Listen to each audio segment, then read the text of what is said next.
Good day everyone, my name is Robert Gabriel Cosme or just Sir Gabe, and in this video we are going to talk about the online distance learning. But before we proceed, I would like to give you just a brief introduction as to why I started vlogging. Maybe because it's the demand for education to continue learning amidst the global health emergency.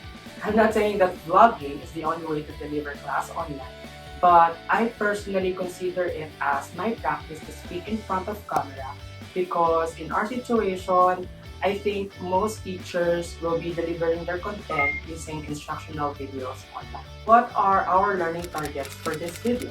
So we are going to talk about the fundamentals of online distance learning. What are the instructional materials and apps that can be maximized for ODL? The third one is the challenges that will be faced by students and teachers in an online distance learning approach. So first, let's talk about the definition of online distance learning. So isa-isahin natin. Online learning because classes don't necessarily happen in a physical environment. And distance learning because obviously the teachers will deliver their lessons in different locations. There are some articles that differentiate online learning from distance learning, but I think in our context, they could already be merged. There are types of online distance learning. First is the synchronous learning, and the second one is the asynchronous learning. In synchronous learning, classes are conducted real time. So the teachers and students log into a single online platform where they carry out tasks throughout the allotted time. This may be done through video conferencing, messaging, chat, or audio chat using an online tool. In asynchronous learning, interaction between the teachers and students and among the students themselves does not take place in real time, meaning no face-to-face meetings happen even online. In here, students are just provided with content and tasks that they have to accomplish within a time frame using an online learning platform such as a learning management system. There we go. We discussed the difference between synchronous and asynchronous types of online distance learning.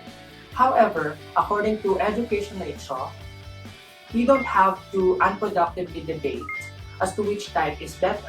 Perhaps we can look at it this way. If we're dealing with 100% face-to-face courses, we have to focus more on the synchronous learning.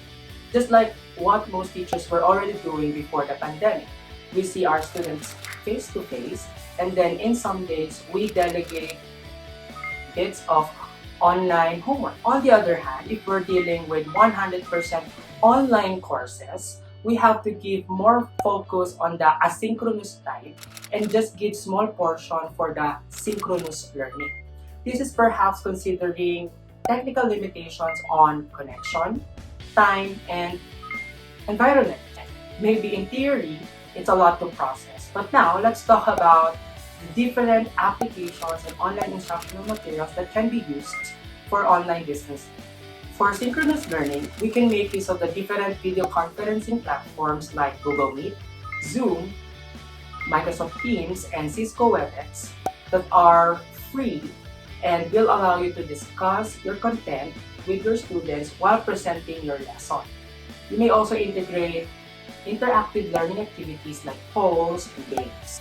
For asynchronous learning, we can make use of the different learning management systems like Google Classroom, iTunes U, Edmodo, CISO, and Schoology. Most of what I mentioned are free as well and very easy to navigate for students. And since a lot of activities will be most probably self-regulated, you might also want to give content and tasks using various applications, free applications, and a lot of online instructional videos and vlogs like this. At this point, we can see that online distance learning may be very engaging, yet very challenging as well as we approach to the new normal. It's now a trend in our educational system.